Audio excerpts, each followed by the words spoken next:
La reine du music-hall a d'abord été une petite fille noire du Missouri, de l'Amérique ségrégationniste. Elle était très sensible aux injustices. C'est une véritable humaniste. C'est une femme qui vient d'un milieu extrêmement pauvre. Il y avait des restaurants pour les Blancs, des restaurants pour les Noirs.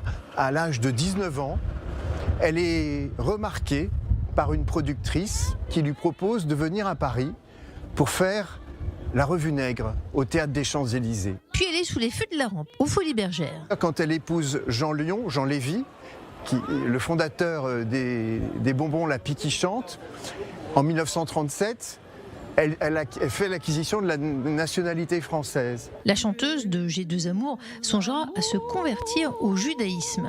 Elle s'installe plus tard au château des Milandes, en Dordogne. Pendant la Seconde Guerre mondiale, elle y cacha des juifs, du matériel radio et des armes. Engagée contre le nazisme, la meneuse de revue devint héroïne de la résistance. Elle mettait des messages secrets dans ses partitions et des messages qui étaient écrits à l'encre sympathique, ou dans son corsage, elle passait des microfilms avec la liste d'espions nazis. Elle militait pour un idéal de fraternité. Pour Joséphine, il n'y avait qu'une race, la race humaine. Et parmi les 12 enfants de sa tribu arc-en-ciel, il y avait Moïse Ibrahim, né le même jour qu'elle.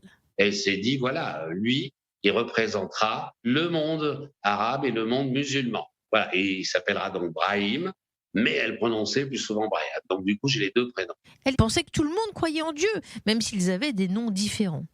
Pour elle, Jésus-Christ était d'abord un juif. Elle a été notamment marquée durant la Seconde Guerre mondiale par rapport à la Shoah, et en plus, elle s'est rendue non seulement à Auschwitz, mais aussi à Dachau. Après-guerre, elle était très liée à Israël, notamment avec Golda Meir, Premier ministre. Notre mère nous a emmenés ensemble au moment de la guerre de 6 jours, en Israël et en Égypte, pour faire des conférences. Et je me souviens d'une fois où elle nous avait plus ou moins forcé, puisqu'on était ados, Moïse devait porter la kippa et moi une chéchia. Joséphine Baker, c'est un parcours, une lutte permanente contre les discriminations, le racisme et l'antisémitisme, un symbole d'universalisme.